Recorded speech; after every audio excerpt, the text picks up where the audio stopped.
Live from Quezon City, Philippines. Your news, current affairs, and public service channel, Margo TV Philippines. Live. Pangulo. Bueno, sa iba pa pong mga impormasyon, mga balita dito po sa ating programa, nakatanggap na naman tayo ng ilang mga reklamo po galing po dyan sa San Jose del Monte, Bulacan at iba pang lugar. Diyan po sa lalawigan ng Bulacan. At nais natin itong itanong sa Bureau of Internal Revenue kung talagang ito ba ay kinakailangan. Pagkat kami po ay nagtatanong-tanong sa ibang lugar, ito po ay hinggil sa dapat bayadan ng isang kandidato na tumatakbo po ngayong halalan sa barangay at SK election. Mukhang nakakapagulo po ito sa mga kandidato natin. Kung ito ba ay talagang requirement para sa isang kandidato o kaya ito ay requirement lang ng Bureau of Internal Revenue diyan po sa lalawigan ng Bulacan at specifically diyan po sa San Jose del Monte na mayroon pong 62 barangays. Ang sabi po nila sa pinarating po sa ating tanong, ano daw ang pinagbabasehan para mag-impose ng ganito sa mga kandidato? Ano po yung ini-impose ng BIR sa mga kumakandidato? Ang isa pong kumakandidato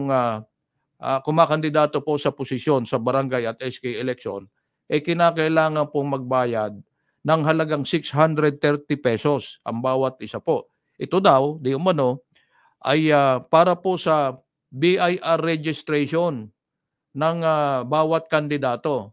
Ngayon, kung halimbawa hindi ka magbayad, nag-i-impose po na ganito ang BIR, kung hindi ka daw magbabayad, abay papamultahin ka, magkakaroon ka ng multa. Pero wala namang implikasyon sa pinail mong candidacy sa COMELEC. Pagkat ang COMELEC naman, hindi naman po nangolekta ng magkano. Wala pong kinulektang filing fee ang COMELEC sa isang kumakandidato. Although, yung kanilang COC, yung kanilang Certificate of Candidacy, obligadong mag-attach sila ng yung documentary stamp na halagang 30 pesos. Ang deadline po ng BIR, ang sabi po sa atin, October 2. Hanggang October 2 lamang sila binibigyan ng palugit para po makapag-file ng kanilang Certificate of BIR registration na halagang 630 pesos. Kung kukwentahin nga naman, ang buong Bulacan, batay po dito sa datos na binigay po sa atin, ang buong Bulacan ay mayroon pong tatlong syudad, at 21 munisipalidad. So ibig sabihin, mayroon silang 24 LGU. At assuming na mayroon pong 600 barangay ang buong Bulacan. So kino-compute po natin na sa 600 barangays times siyam na kandidato, kada barangay. Hindi pa po kasama diyan yung opponent, siyempre may kalaban 'yan. Kukolekta na po ang BIR ng mula sa 5,400 because 600 times 9 siyam po ang dapat na tumakbo na mga nais maupo. Ito po ay magtototal sa 5,400 candidates plus yung kanilang opponent. Sabihin natin, i-times 2 na lang natin. Although sobra pa sa ang ibang barangay, meron nasa 40 ang kandidato. Ngayon, i-times 2 na lang po natin. Nasa 10,800 candidates, i-multiply mo ng 630 pesos bawat isa, kukolekta po ang BIR ng 6,804,000 pesos. So, malaki-laki ito kung iisipin. Wala namang problema pagkat kung nakakolekta ang BIR ng ganitong halaga sa buwis, wala namang pong problema pagkat alam naman natin na yan ay magagamit ng ating pamahalaan. Pero ang inaano po, siguro yung pinagbabasehan nito, ano ba ang base po ng BIR diyan po sa Bulacan na mga kolekta po ng i-require po na magbayad ng registration fee, BIR registration fee na 630 pesos ang bawat isang kandidato. So yun lang ang kanilang kino-question. Inalam po nila sa COMELEC, halimbawa, hindi ka nakapagbayad nitong nire-require ng BIR. kami ba ika ay madi-disqualify? Ay hindi daw naman, ano.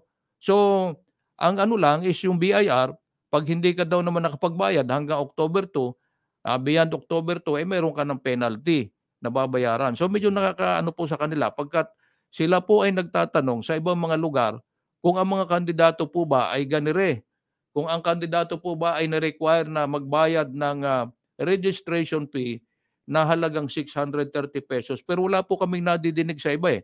Kung merong nakikinig sa ating mga kandidato, pakibigyan niyo nga po kami ng ano, ng, impormasyon na kayo ay nire-require din ng ganyan. Pagkat, nagta-try po kaming ma-contact ang BIR, dito po sa Quezon City pero hindi po namin makuha kung ano yung contact number nila pagkat, alam niyo naman pagdating po sa internet, eh, ang daming mga paliko-liko bago mo makuha yung number ano. But, mag-uutos po kami ng tao papunta sa BIR at ibe-verify po natin. Yan po ang ating puwede siguro magawa dito po sa mga nagtatanong na mga taga Bulacan. But, ang ano po sa atin ay mukhang kino-question po nila kung ano po ang basehan pagkat, para po sa kanila dapat kolektahan, eh, yung mga negosyante ano, hindi po yung mga kandidato. Eh, mga barangay candidate lang naman ito. Sabagay ang barangay, ito lang, ang barangay, eh, ano na rin, na ano rin ng pulitika, ano ang barangay. So ang pulitika negosyo din 'yan, ah, wala tayong magagawa.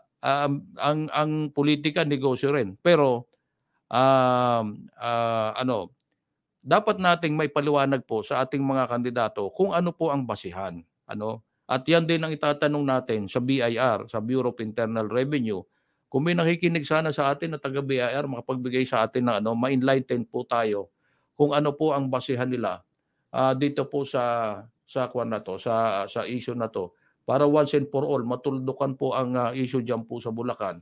Kung dapat ba talaga silang magbayad o magparehistro sa BIR, na hindi daw naman sila negosyo at mayroon naman silang dati ng TIN o tax identification number at, kung may makukuha man sila sa gobyerno o sa kanilang negosyo sila naman ay nagbabayad. So siguro gano'n po.